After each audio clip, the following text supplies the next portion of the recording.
Yo, what's up, everybody? If you haven't heard about Anchor, let me tell you, this is one of the easiest ways to make a podcast. First of all, it's free. Second of all, there's creation tools that allow you to record and edit the podcast right from your phone or computer. Third, Anchor will also distribute for you so it can be heard on Spotify, Apple Podcasts, and many more. Then you can also make money from the podcast with no minimum listenership. It's everything you need to make a podcast in one place. So download the free Anchor app or go to anchor.fm to get started. Trust me, you won't be disappointed. Later.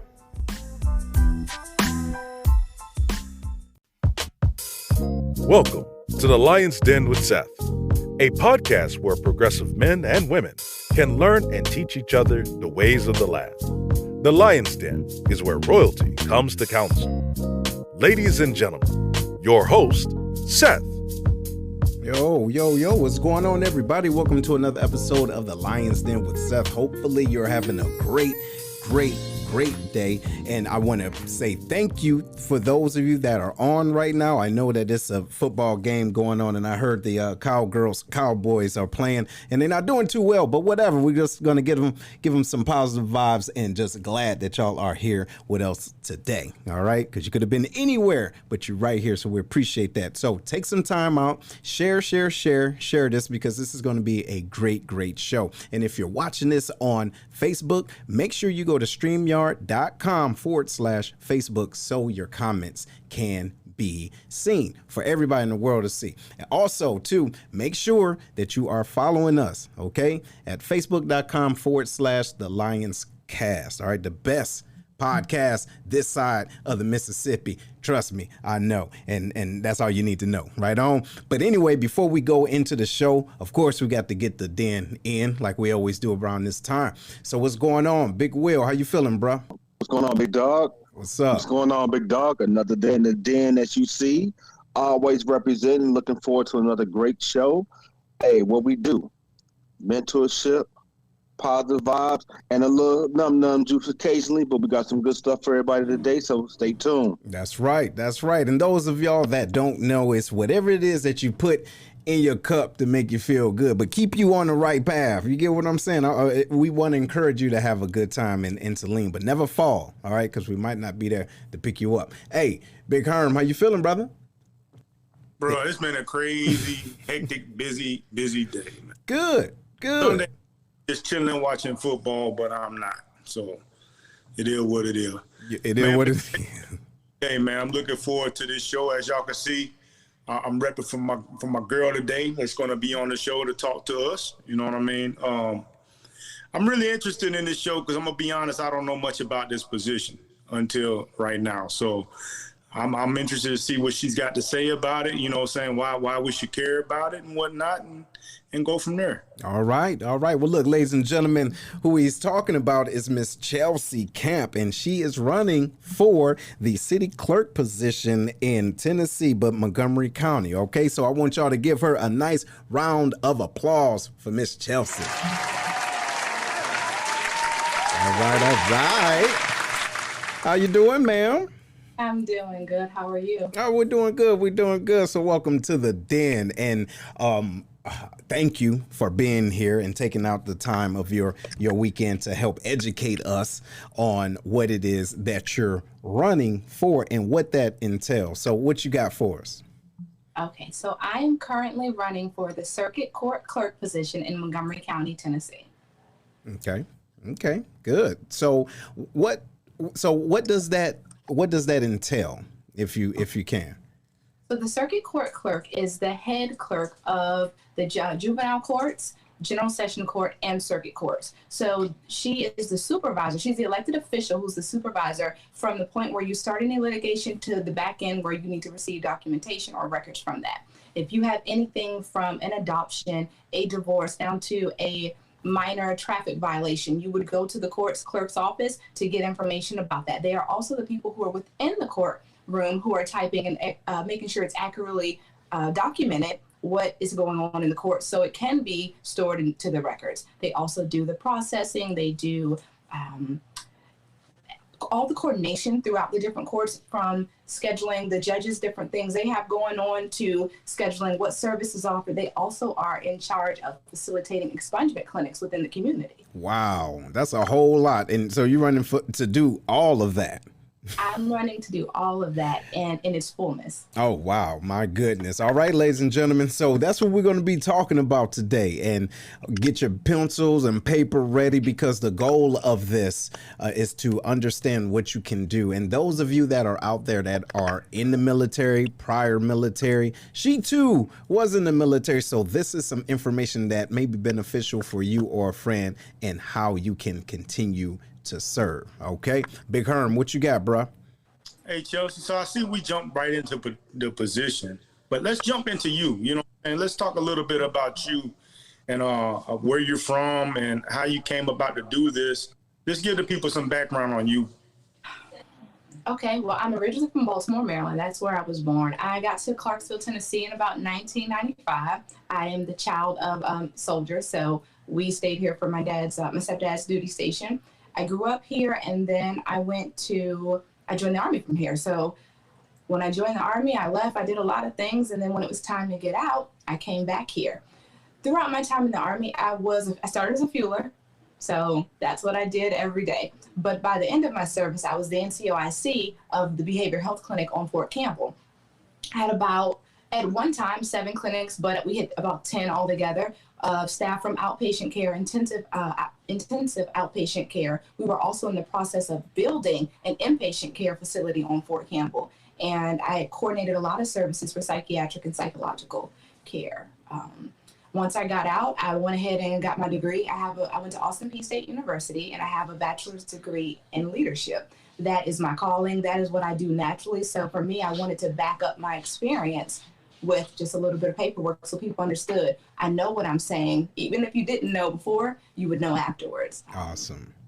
Yeah. Awesome. So That's dope. I guess today I am the director of development for Butterfly Moments, which is a women's recovery center here in Clarksville.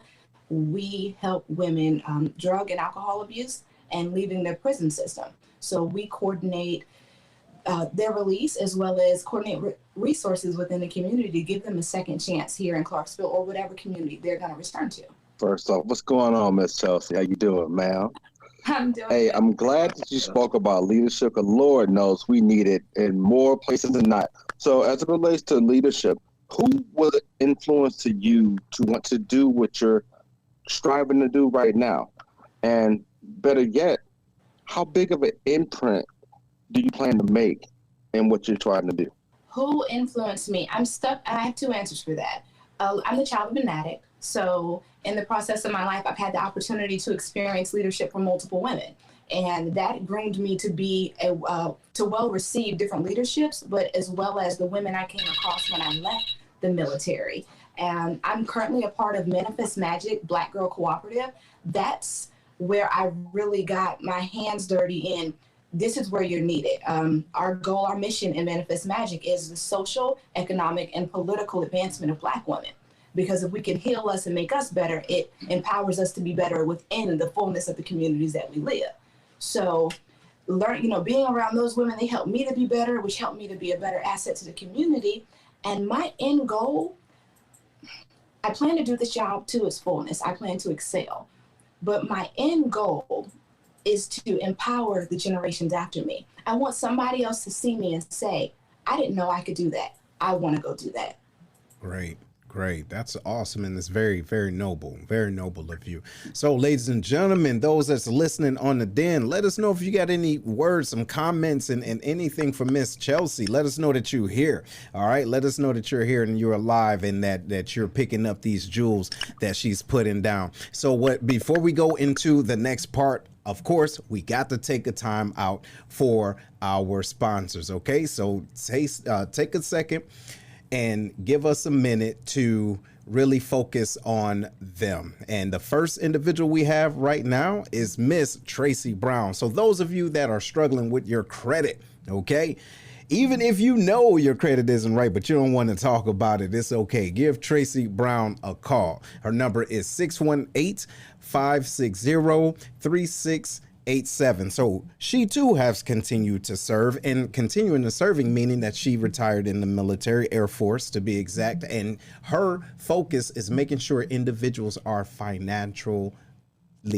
literate. Do you understand? Because it's one thing to use money to get things, but it's also another thing to use money to make more money. So I highly encourage you, give her a call. Again, Tracy Brown, her number is 618-560-3687.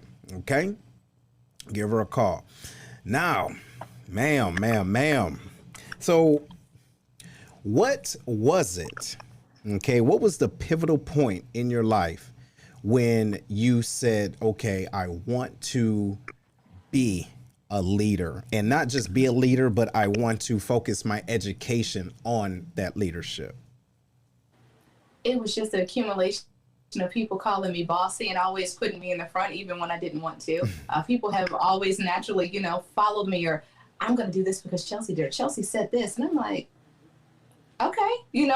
At first it was a lot, but then I realized that's just what I have a knack for, because my leadership style isn't harsh. It's direct, but it's compassionate.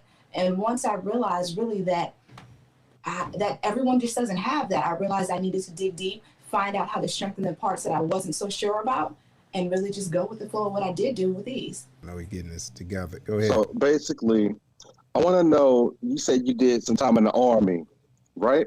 I'm so sorry you didn't join the Air Force. Hey, Army, I still got love for you. But what did the Army teach you that you now can say made you a better person? What did you take away from it? Because what I want to kind of get out here is the influence and the positive direction that the military can have on individuals that are from certain areas with certain mindsets. Can you speak to that? Yes, the military taught me the depth that maintaining your bearing and having professionalism, how far that could take you.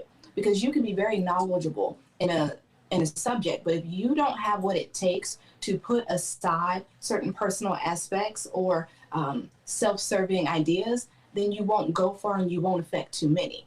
So really just, maintaining my bearing and staying focused on what the actual mission was and not getting caught up to the things to the left or the right. Not saying they didn't matter, but, accomplishing one thing at a time.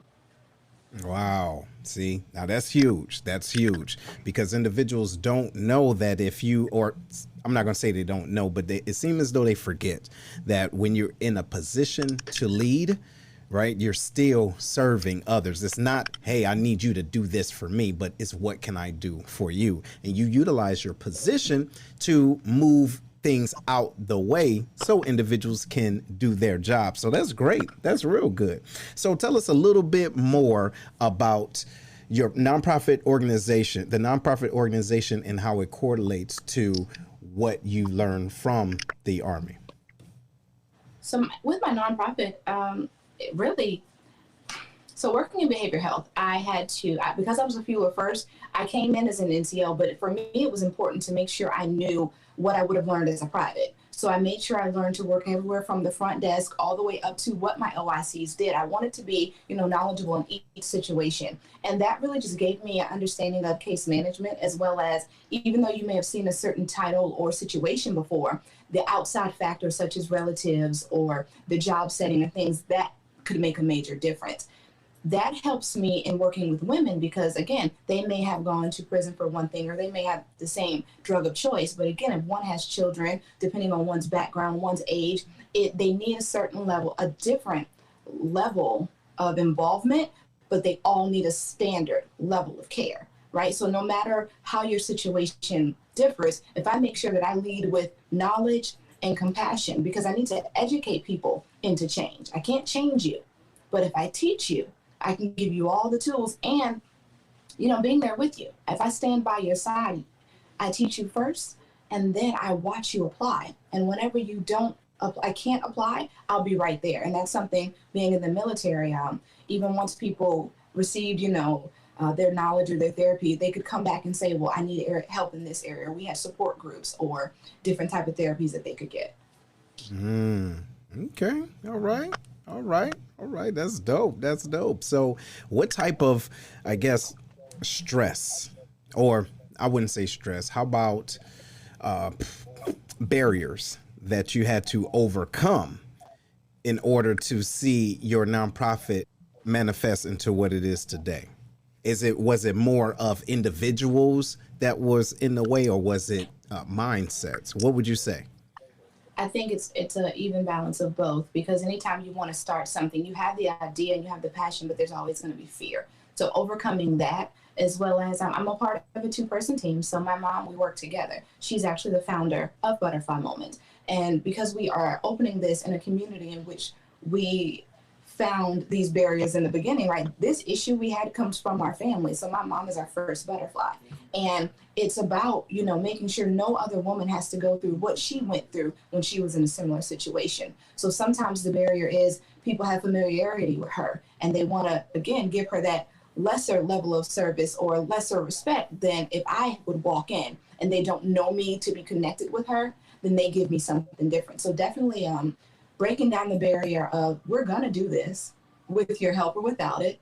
And, doing that passionately, but without arrogance, not bragging of anything, but it's such a need. We don't have time to get caught up in the particulars of other people's feelings. We have to make sure that we're providing all the connected resources, all the help, all the advocacy that we can, because this drug and alcohol abuse, they're not going away. We would love to make, just disappear, but it's not right now. And it's currently affecting too many generations for us to ignore it. Absolutely. Absolutely. I know we spoke a little bit about how you have to carry yourself.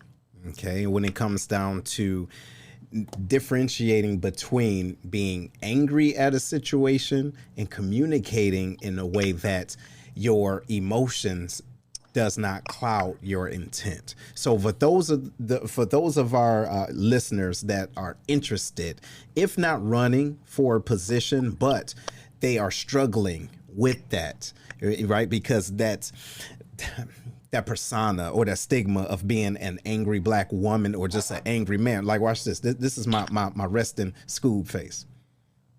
Okay. Now, somebody else may feel, hey, he got an attitude, he got a problem, but that's not the case. I may be thinking, or I can smell crap. You feel me? So, but I have to work on that myself. So that's my own vice. But what type of hints or what type of strategies do you use? I take advantage of having the playbook, because I've already been told so many stereotypical things about myself that don't apply.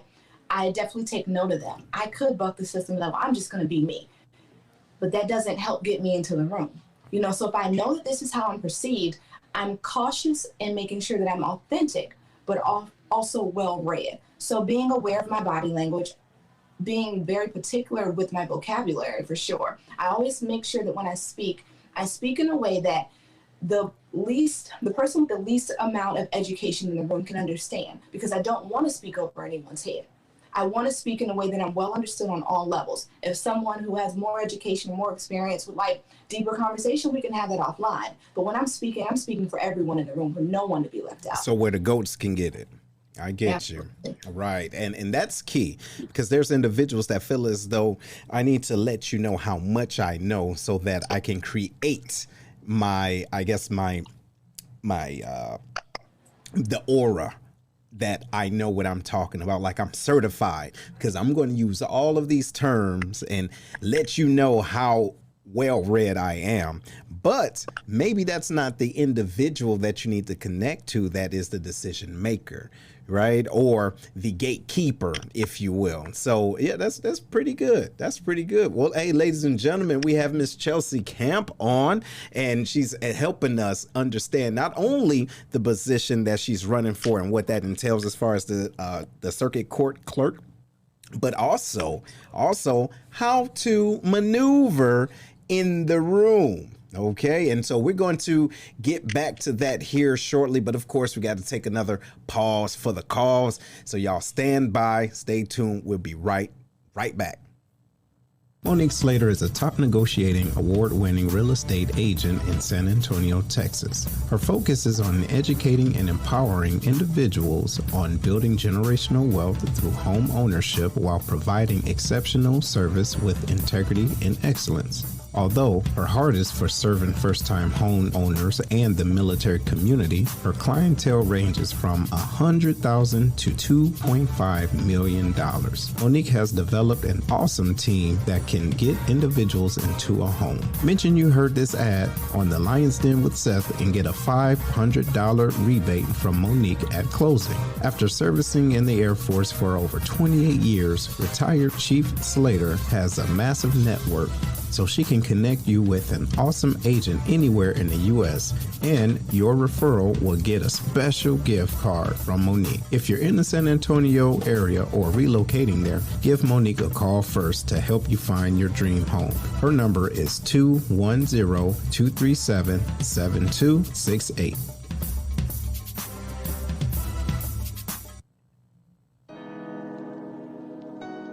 Hey, what's going on, everybody? This is Seth with The Lion's Den. Are you or someone you know looking for a tool to help them be more accountable? Check out the Black Collar Mindset, the Art of Strategic Thinking. It's a manual to help maneuver through life strategically by holding yourself accountable every step of the way. Go to theblackcollarmindset.com to grab your copy today. Again, the website is theblackcollarmindset.com. Trust me, you won't be disappointed. Let's get it together.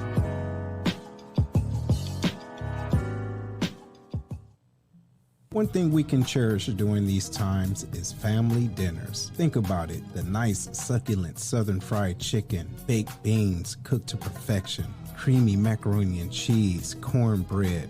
You get the point. Come check out Kevlar's Grill, where all the meals are cooked with perfection, professionalism, and love.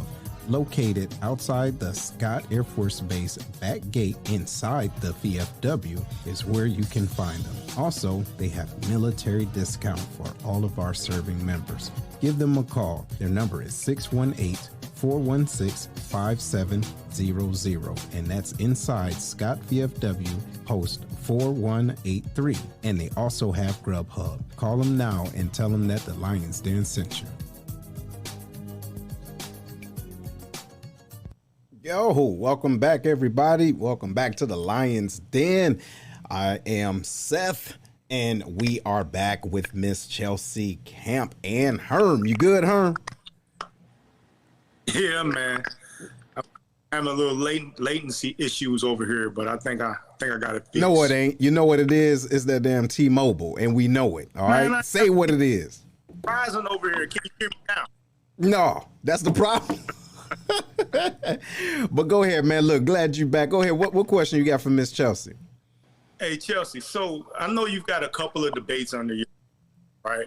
And we've seen that debacle. That was the presidential debate. I watched your debates like that. But what I want to know from that experience, what did you learn about yourself? In the debates, I think I've been in 3 so far, and they've all varied. In the first one, I got overtalked. So it definitely taught me to go hard the first time because you may not get a second. The second one, I went and I gave it my all, and I feel like that was my best one. In my third one, I just learned to not really not get caught up in other people's responses. A lot of my facial expressions were very easily read in this in the final one, and it threw some people off, but I'm authentic, and I tell people that I'm still learning, poker face things. That's not really my strength, but I definitely like to lead with transparency and authenticity so that people understand I'm giving you what I got. Sometimes I'm human, right? So in humanizing the offices that I want to work for, I remind people I'm a human as well. And I just really need to work on my facial expressions, not to be so reactive facially anyway. So Herm be talking to me about that low key, right? He's like, yo, man, your face. All my good friends, right? They will let me know when my face say what my mouth don't. And I love that. I really do love that, because that means that's someone that's on your team. Because sometimes people be talking so much cash money shit, and you know it, like you feel it. You're like, yo, this is some crap. Like, what, you really gonna say this in front of me? Not like I don't know that you're lying. So you gotta say, okay, right on. and keep it pushing. But in the inside, I'm like, yo, and I know it has to be hard. I know it has to be hard. Here I am still trying to work on it. Do you know, and ladies and gentlemen, y'all probably don't know this, but I'll tell you anyway. I got an alarm on my phone. It goes off about 6 times a day to remind me to smile. Wow. Ain't that crazy? Listen, I love life. I love being here and I love myself. But to the outside, they think people have this thought process that I'm mad, I'm disgruntled, like I'm gonna get up and slap them. I might want to, but my face shouldn't show that I am. You get what I mean? So we have to be cognizant of how we come across, especially if we're in a room with decision makers. All right. And I think it's hard for individuals that are not from where you are currently are at, and you don't understand the nuances of how to maneuver. And so all you have is your name and your face, you see? So have you ever been in a situation where that came back to bite you in the butt, your facial expressions, while you were trying to run for this position? Absolutely. I get messages all the time. Well, I saw you and you just look bothered. Well, and I'm not bothered at all. I'm really just thinking, breathe. It's okay. You got this. But, or I give someone that says, where I've read someone else's facial expression and I'm like, I'm not going to talk to them. I'm not giving them my information. And then I dig deep and I say, you have to, because you want to serve everybody. And I go, and they were absolutely excited to meet me. So that could have been a vote I missed, or that could have been an influential person that I overlooked because of my own perception or my own thoughts. So yeah, it's a gray area. I try to tell myself, breathe, smile, slow down. You're right. Because sometimes, listen, we can close the door before we even knock. You get what I'm saying? And your facial expressions, just your energy, your perceived energy. Keep in mind, this is all perception, but that's part of the game. And you have some individuals that want to play the game, but their way, but sit back questioning, well, why this didn't happen to me, or why this didn't happen for me? What didn't you do? You understand? It's part of that equation. So, yeah, I'm glad you said that. And shout out to those out there that's on. What's going on, Phil? Hopefully everything is good with you and your family and everybody else that's watching the den. Right now, we have Miss Chelsea Camp, ladies and gentlemen. She's on, not just talking about the position that she's running for in Montgomery County in Tennessee, but also how to be who you need to be for what you want. You understand? And that's great. That's real good stuff. Big Will, what you got, man? Chelsea, I will say that people that are in key positions have the conflict of people perceiving them to be sellouts because they act accordingly or carry themselves with such grace and respect. How do you channel that with people that tend to be negative with you because you have that emotional intelligence and discipline to be who you need to be without sacrificing yourself? I take every opportunity to be a teacher, but also to remember I'm not responsible for where you are. Now, I can bring you to where I am or where I'm going, but I'm not responsible for what you do with it. So I just make sure that I be the example that I want to see. I also make sure that I remind myself to never treat someone based on where they are. Often, especially with women, so I'm in Manifest Magic in that group, and often some of the women will say, well, such and such is ghetto, or she's like this. We were all once somewhere, and had other people only treated me like that was the only place I could be, I would have never gotten anywhere else. So I'm mindful of where someone is right now is not there forever. And also, I've made sure to place myself in rooms with people that other people feel are unattainable. So I make sure I do, a lot of community service in that. I want to be around decision makers. I want to be around tree shakers so that I am comfortable and I can learn that they are just human. Because once I can see that, then I can be that. And that's really just my goal overall. Message. Listen, are y'all getting what she's saying? If you want to be around those decision makers and those tree shakers, that's a new one. I'm going to take it because it ain't copywritten. Listen, What are you doing or not doing if you say you want to be in a room, y'all, ladies and gentlemen? So check it out. So Miss Danielle Brown, shout out to you, ma'am. She says, where does your body of work stand for itself besides people prejudging you based off of your facial expressions? It's about getting to know the person. So I understand, and we've had extensive conversations about that. And it's unfortunate that sometimes those individuals that see that facial expression, they already prejudge you, and you don't even you're not given a chance to say, hey, this is who I am. Look, I'm cool. And not just that, I've been cool. And we have more in like than dislike. You understand? So have you ever had that situation where a person prejudged you first and was like, you know, she walking around always looking mad like she got a problem, and then they finally got a chance to meet you and learn you and understand you? They said, well, you know what? I thought you was a little bitch before, but I'm wrong. Has that ever happened? Absolutely.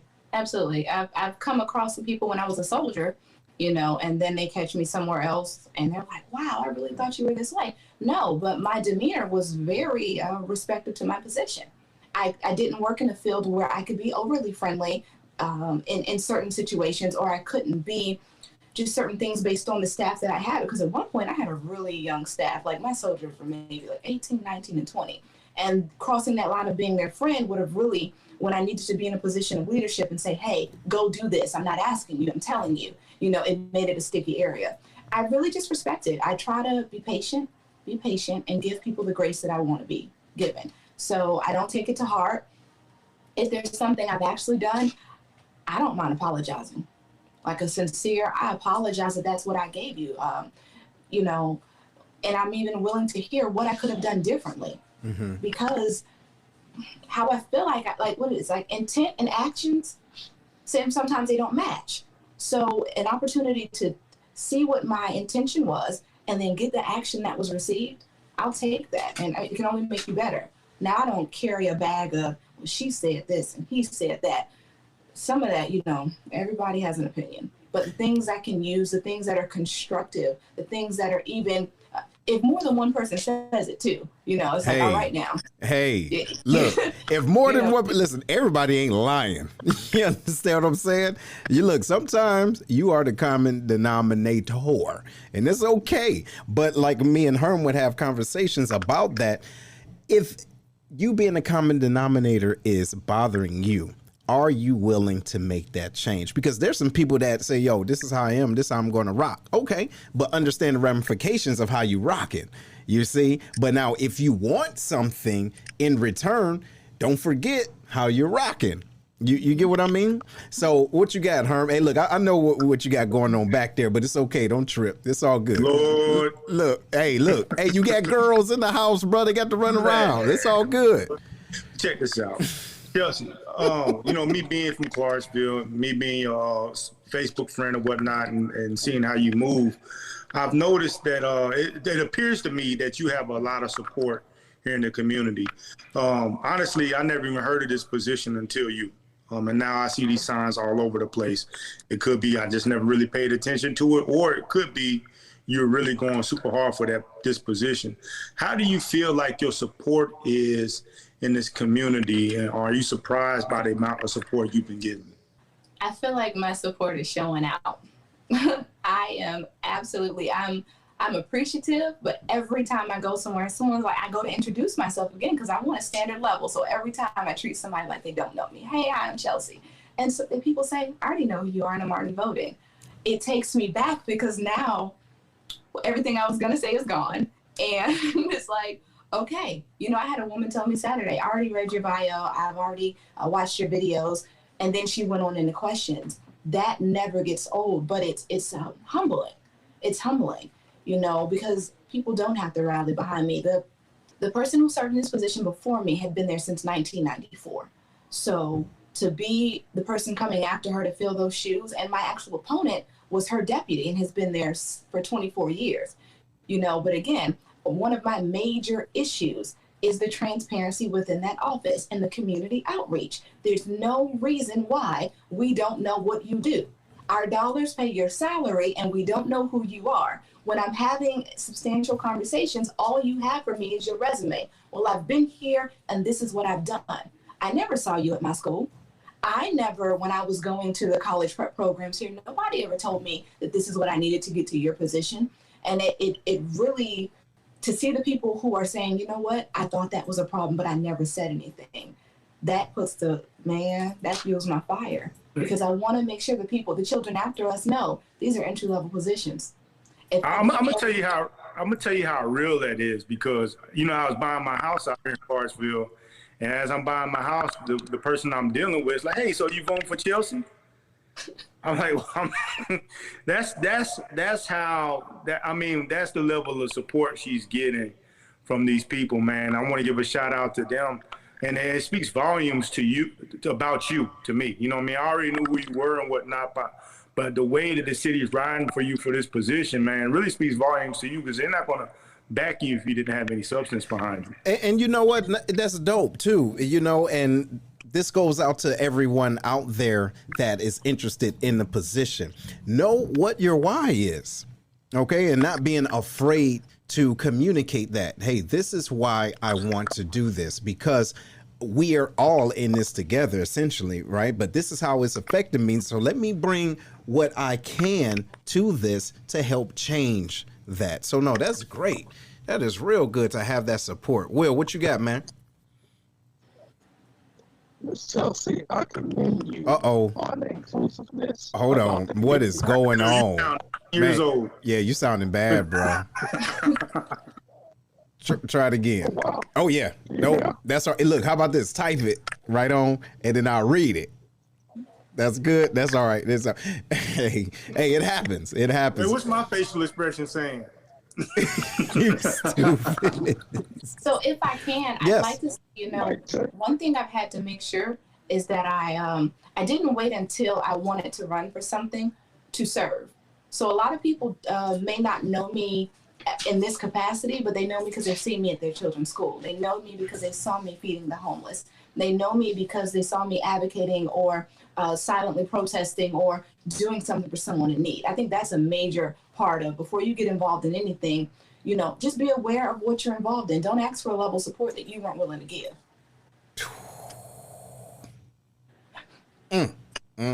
Hey, let me tell you something, ladies and gentlemen. That speaks volumes, not just for her position, but positions, period. Okay, if you're picking up what I'm putting down. Think about the individuals locally, all right? We're not going national or federal, just local, if you will. Look at local positions and individuals that's running. Do you know them? If not, why?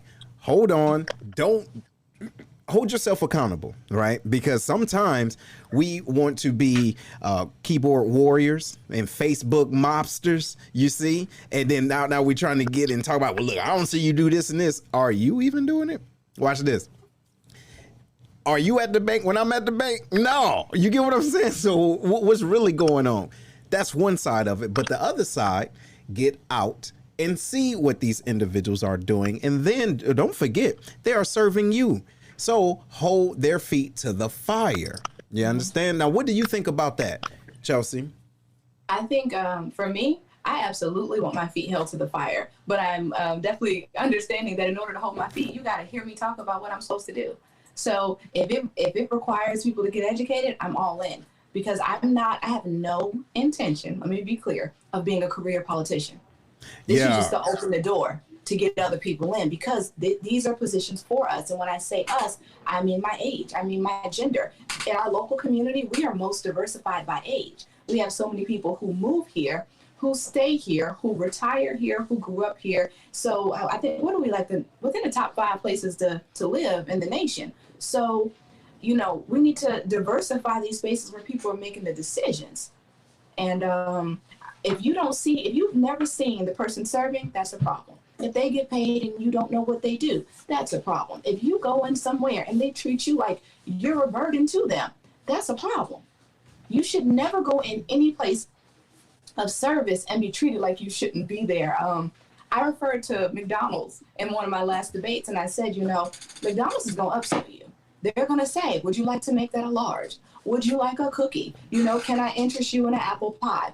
our services and our political figures should be doing the same thing with whatever they oversee. So when you come into the clerk's office and you've paid your fines, they should say, hey, now that all your things have been paid, you can get this expunged off your record. Would you like to do that?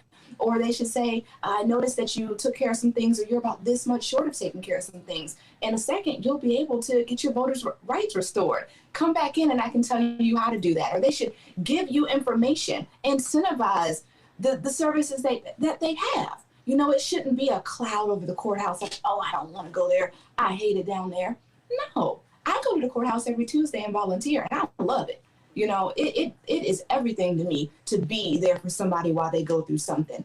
And, you know, we just have to make sure, like you said, accountability. Where are you? What are you doing? Wow. Ladies and gentlemen, if y'all not picking up these jewels, I don't know what you're doing with your life, okay? And look, if you have any questions or statements, please give us a call. The number is 618-792-6747. The lines are open, right on. But, yo, Will, you got your stuff situated, bro? Or you just gonna sit there? Can you hear us? Oh. Let's see. Mic check. Nope, that ain't it, bro. We just got to. Hell no, that ain't it. You got me ready to go pay a speeding ticket, man. Just to find out what else I can do. You know what I'm saying? Yeah, seriously.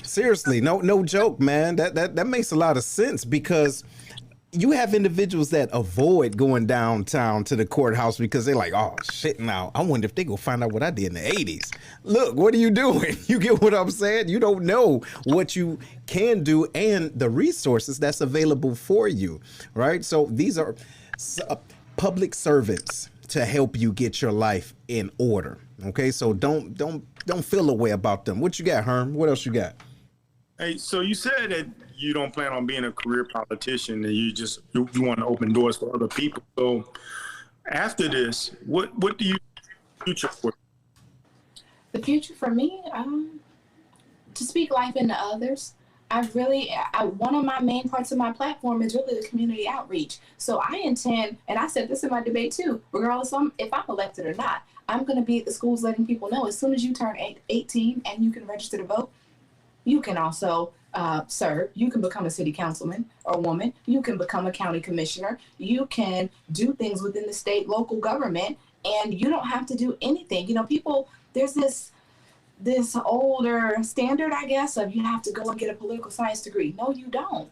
There are other experiences in your life that are valid. So I want to take off the veil and really diversify these different thought processes the same way they stopped pushing college and started pushing technical, paths. I appreciate with that. I agree with that, and I appreciate that. But also, everybody's not going to move away from the home and join the military. We need some people who are from here, wherever here is, but from here and invested in here to help build the cities and the communities, to keep the resources connected. And that's really what I want to do. Wow. That's extremely noble. That's extremely noble, because the individuals don't know. They don't know that they hone in or they have those valuable resources that they can put into use that other individuals can use as being beneficial. You get what I mean? And it's unfortunate that the local government, if you will, is not publicized as much. You see, so people focus on what's on TV right now. And I really do believe individuals we can be honest, we're lazy. OK, we're lazy when it comes down to doing our own research to finding out what's going on in my own backyard. You worried about something that's going on thousands of miles away and who this one person is or these two. But you got 7 or 8 of them that can ultimately affect your family directly. You understand? And it's unfortunate. What you think about that? I think that's because I don't want to say we're institutionalized, but just in our education system, that's kind of how we're groomed, right? They tell us this is what you need to know. Nothing more, nothing less. So it kind of changes our mental process. And young people are impressionable. I know, had I been informed with more information at 18, I'd be way further along now. So I definitely want to go back and catch those kids and tell them, you have a chance. You don't have to be a doctor. You don't have to be a lawyer. Those things are fantastic and we need you. but we also need upstanding business owners in the community who want to serve on boards in the community to make sure, things are connected or resources are evenly distributed. We want to, whatever it takes to get those people informed, because no one's more invested in the city than the people who are from there. Transplants can come, they can like a place, but when you've been there for a while and you've seen the good and the bad, nobody can tell you about that place. And I feel like those are the people we need running the place, not people who just, well, I'm good at making decisions or I'm invested financially. It's not that. It's never about that. See, and I appreciate that, because those types of individuals, they see an opportunity and they grab onto it, but they have no intentions on not just doing something with it, but with the end goal, which you alluded to earlier. The end goal is getting individuals in to keep this fresh and to keep it moving. Because what happens is when archaic individuals are in the same situation, they tend to think archaic. When everything else is around them and outside of them that's changing, this isn't changing, because what they're doing is they're continuing the machine that worked for them. Yes. So I often tell people, in order to be a good leader, you have to be a good follower. But on the back end of that is, you don't gauge your leadership on how much people liked you. I gauge mine on how many other leaders I created, and maybe not created, but, groomed, facilitate. Because some people just have it, some people don't. They need you to tell them or show them, talk against those things that people told them were negatives and empower them that that's beneficial. You just use it this way. You change it a little bit to suit this area. And I really don't want people to, if they understand my leadership or they enjoy my leadership style, that's cool. But I'm worried about grooming, growing, empowering more leaders, and not like me, just people who want to lead, who in service is their goal. There's no better leader than one who wants to serve, because they will make sure that it happens in its fullness. Damn, man. The intent is what's important. The intent behind it. Yeah, not just leading, who looks like me or who has the lifestyle that I have. I want to lead and speak and advocate for everyone. I often tell people, I'm endorsed by my local Democratic Party, and I appreciate that. But when I see a young woman or a young man who's a Republican, hey, let me tell you what this office should do. I don't want to take your vote, but I do want to let you know what to expect from whoever you're electing into that spot. We have to let go of only helping the brother or the sister who looks like us, because we'll be raising children in a world that continues to be divisive.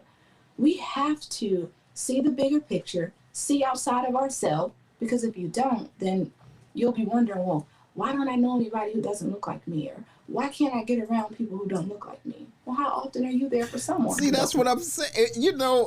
I'm so glad you said that. I am so glad you said that, because a lot of times we are our own hindrance, if that makes sense, right?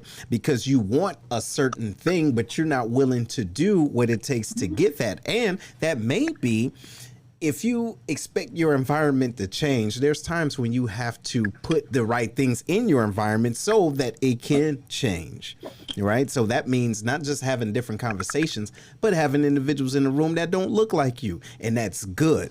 That's good. It shows that you know what you're talking about and you believe what you're talking about. And the stance that you're on, either red or blue, is not conditional.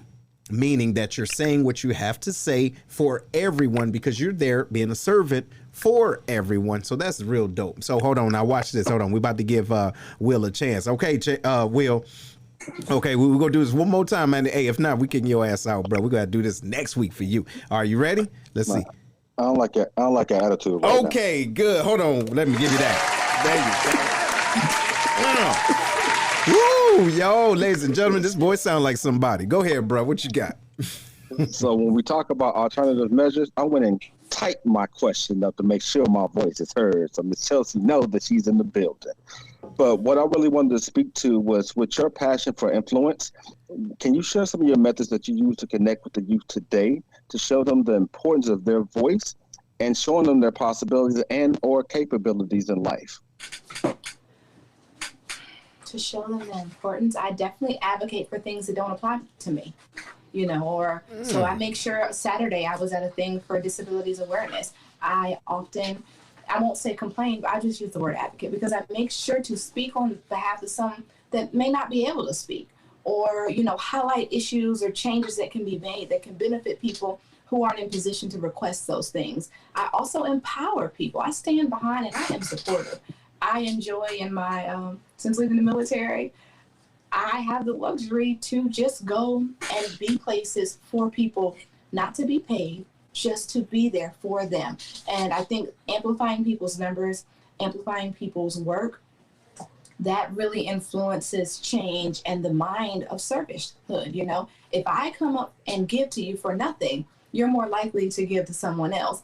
And I'm learning that. Like I said, I put myself in certain rooms. So I joined my local Rotary Club. I've joined the local Red Cross here, the American Red Cross here. I've also joined, the places here that feed the homeless, or again, I told you I'm a Montgomery County Veterans Treatment Court mentor. So I make sure to do that. And I just try to be around people who I have a lot in common with, but also those who I don't, so that I can empower them, so that I can share my story. Because often in certain crowds, people may not like your demographic, but they like you. So I have to kind of break that barrier and show them the truth in that situation and open their eyes. So, there's more people who look like me, but also act like me too. So you don't have to have a favorite one. You could just break that mental barrier and learn something new in the whole. Damn. Go ahead, on, girl. You see what I'm saying? And that is the key. And I'm gonna get to you, Herm, but I want to throw this out there. There are individuals that are struggling with having conversations. Okay, they're struggling with having conversations because of how it makes them feel. Now, two things. Okay, it goes both ways. A, me being a sender, I need to understand my audience and what it is that I'm trying to not just receive, but the outcome, if that makes sense. So I need to be cognizant of what my words can do, because my makeup alone, just the way I look, can turn individuals an opposite way just because I don't look like the way that they look, if you understand what I'm saying. Now, on the flip side, individuals that receive what it is that I'm trying to say, they have to have a level of accountability to say, I'm willing to listen, not debate. I'm willing to listen, not justify. And that within itself is very hard, but it's worth it, because as soon as you crack that, if you understand, as soon as you crack that, that means that you now have a potential ally versus somebody else that you have to prove that A, B, C, D is what everybody know it is, if you understand what I'm saying. So I just want to throw that out there for those that may be struggling with what's going on today and how to connect with individuals that don't look like you, because you can cut yourself off, if you will, by saying, you know what, I'm not going to talk to this individual because they're not going to understand my plight. You don't know that. What you got, Herm? So, Chelsea, we talked about the support you were getting. I want to talk about the flip side of that. Obviously, I mean, you're running. Not everybody is going to support you. Not everybody's going to back. What is the most surprising thing that you found here in Clarksville when it comes to maybe something negative when it comes to you running for this office? Now, if you can't talk about it, or you want to wait till you get to the position and then talk about somebody that was acting funny, then we can do that later. I mean, it's a real life issue. I had a lady the other day. She asked me, as I knocked on her door to hand her stuff, she just asked me flat out, what party are you a part of? And I said, ma'am, I am endorsed by the Democratic Party, but that does not restrict my thinking or my ability to meet the standard. So if you would hear me out, I can explain where I'm coming from. And she did hear me out, but this lady was about 65 years old, maybe 70. And we went 15 seconds in before she let me know how she felt about the blacks. And I just had to... Hold on, wait. Let you know about the who? How she felt about the blacks.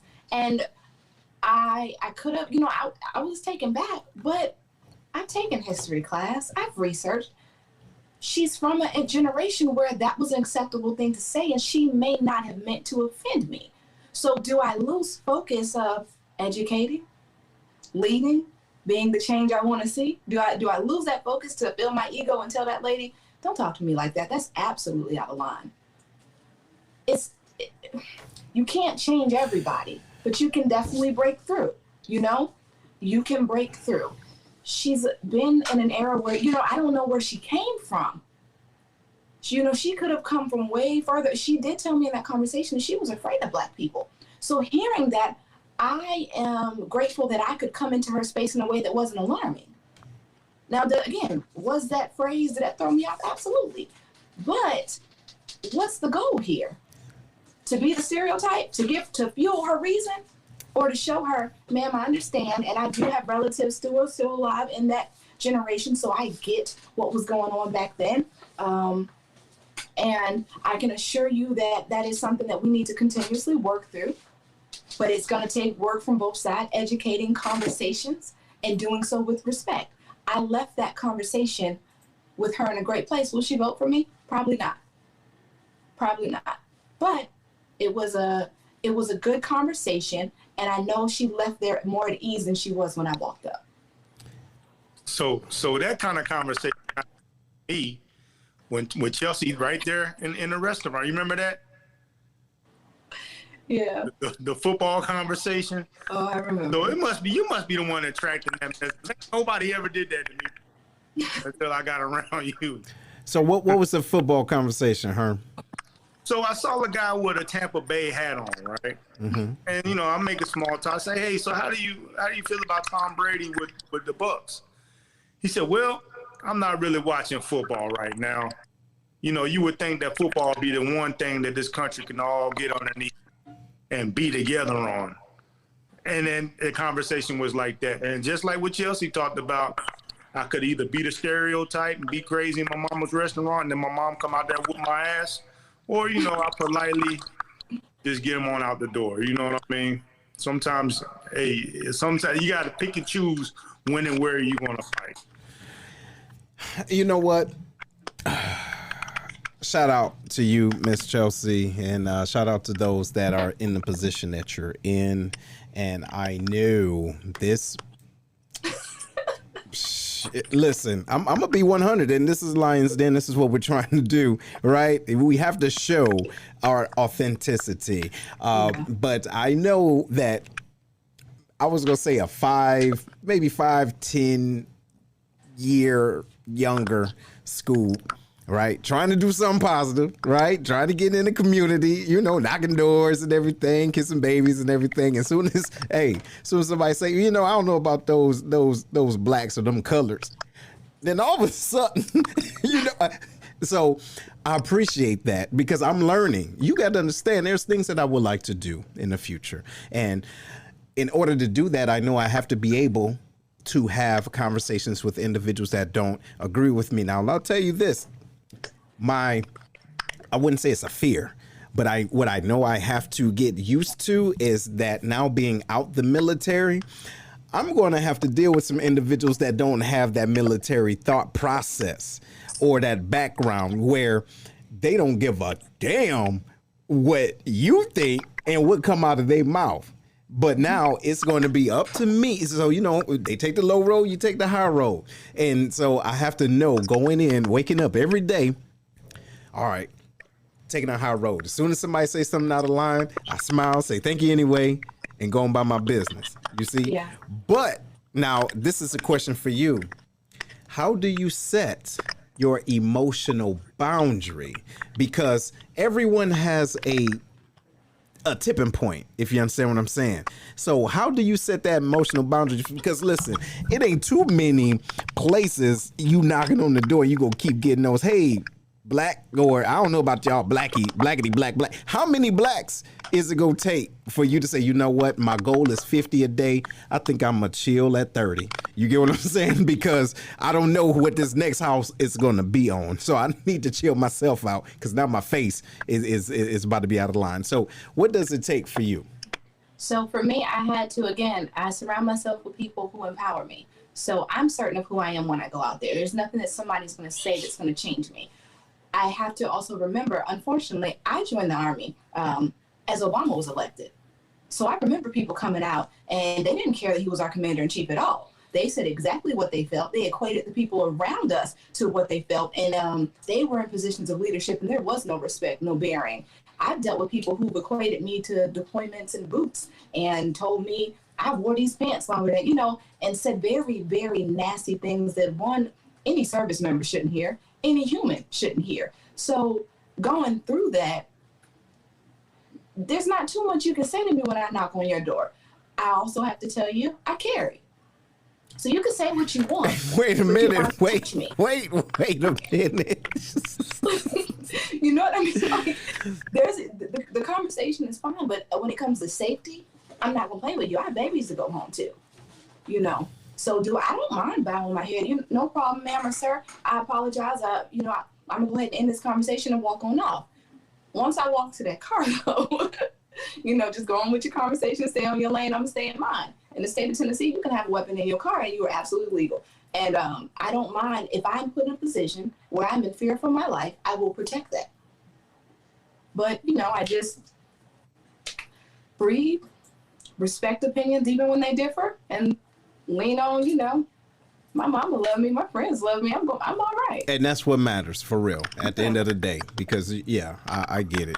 Well, look, y'all, give me 1 second, okay? Because I need to make sure we get this in. Ladies and gentlemen, before we wrap up this show, we got one last sponsor we got to give a special shout out to, okay? But for the medical coding and billing, make sure y'all give them a call if you're interested in getting into the medical field without holding on to massive amount of debt. Give them a call. All right. They have the virtual learning. So if you can hear my voice right now, that means you can be a part of this training. They're going to help you, be able to help you with HIPAA compliance and patient rights and responsibilities, billing termination and terminology. Excuse me. Hey, that's a problem if you can't say terminology. But anyway, charge entry, so forth and so on. But make sure you give Miss Yvonne a call. Her number is 618-825-8173. One more time, 618-825-8173. Call them now. Right on and right on. Now, whew, boy, this has been a crazy show. I was not expecting this, but I'm glad because I'm learning, and I'm sure individuals that's listening is learning too. So I want to thank you, ma'am, for taking the time on. Now, hey, Big Will, while your phone is still up, and Adam, you got a last word or comment? I'd just like to say, Chelsea, thank you so much for coming on and just showing us a piece of you, letting us into your life and things that you are doing that's going to benefit the city of Clarksville. So thank you for offering up yourself. But most importantly, thank you for not changing who you are and showing people it's okay just to be you. Being from North City, St. Louis, I will say, and being in the military, you have to put on a different mask. And you have to have a lot of self-restraint, because people will try you just to be able to point out your reaction versus the action. And that's something it's called, to me, as the emotional trap. And we have to be very aware of those things, not to fall victim to things like that. But like you said, when you get to your car, it's a different situation. But thank you for coming on, and I wish you the best. I will be in Clarksville next month, so I will be trying to holler at y'all. Hold it down, but appreciate you. All right. Right on. Hey, Big Herm, what you got, bro? Hey, Chelsea. First off, thank you so much for coming on the show. I knew that what you had to come on say was going to add value. I didn't know much about the circuit clerk position, but now I know, and I'm now informed. And I'm pretty sure a lot of people are informed, because you're absolutely right. It's a travesty that we pay these people and we just don't know what they do. And I love your analogy about Big Macs, McDonald's. And you talking about upsizing. You were talking about upsizing, upcharging, and letting people know what they can get from that position. Because I really didn't know about any of that stuff. So absolutely, you know what I'm saying? I'm riding for you. And I know a lot of people in the city are riding for you, cheering for you. So keep pushing. Right on, right on. So, ma'am, if there's any last words or if there's a message that you would like to get out there, you know, to the audience or individuals that are going to watch this later on, what would it be? I have about 2 or 3 things. My first would be don't pre-disqualify yourself from anything. I have a lot of things. I used to introduce myself by my flaws. So I would tell people, hi, I'm Chelsea and I'm a single mom. Hi, I'm Chelsea. I graduated late. You know, I was a teen mom. Don't introduce yourself by your flaws. Don't disqualify yourself. Speak to your strengths and work from there. We've been shown a whole new level of what is allowed professionally, right? So don't disqualify yourself based on what people have said about you or said to you. Also, be the change you want to see. Don't wait on somebody else. You know, if not now, then when? And if not me, then who? I live by that. Like I feel that. Sometimes I have to look at it to be sure, but I feel that I'm not waiting on somebody to save me because they're not gonna. You know, I want to do my best to connect people and connect issues and resources. And lastly, it doesn't matter what the position is. It doesn't matter what the title is. We as a people deserve integrity, accountability, and accessibility. Whatever services are out there, we deserve to know that they are honest, that they are being given to everyone, regardless of disability, skin color, age, anything, education level.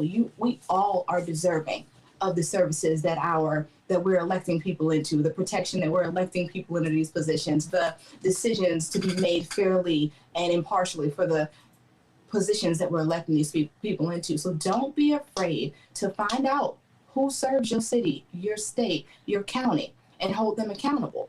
And when it comes to voting, if you don't see someone who you feel is worth voting, don't waste your vote. Vote for the best person. But next time, you be that person. See? Message. There it is. One more time for those in the back. Message. That's the deal. That's the deal. Be the change that you want to see. Ma'am, I want to thank you for being on. All right? Being on the Den, ladies and gentlemen, Miss Chelsea Camp. And those of you that are in the Tennessee area, no, let me stop. The Montgomery County area, right? Vote for Chelsea. And also get ready for yourself. Vote for yourself 2021. Okay, let's see what you can do. Because those of you that are voting locally, you will see all of the positions that's open. I did the same thing. Just looking at the information, there's like 6 different positions that only have one person on the ballot. So that means no one is going against them. So how about you give them something to run for? You get what I'm saying? Give them something. All right. But those of you that joined in and that's still in, I want to thank you all for being a part of the Den. Again, you could have been anywhere, but you happen to be here with us tonight. So you enjoy the rest of your weekend and we will see you next week. Right on and right on. Later. We hope you enjoyed today's show. Make sure to listen to the show on Google Podcasts, Spotify, Breaker, and Radio Public, where you can subscribe or via RSS so you'll never miss a show. While you're at it, if you like or dislike this episode, we'd appreciate your feedback on Facebook at www.facebook.com/Lionscast. Check out the book, The Black Collar Mindset, The Art of Strategic Thinking on Amazon or www.theblackcollarmindset.com, a manual to maneuver through life strategically by holding yourself accountable. Tune in next week for another episode of The Lion's Den with Seth.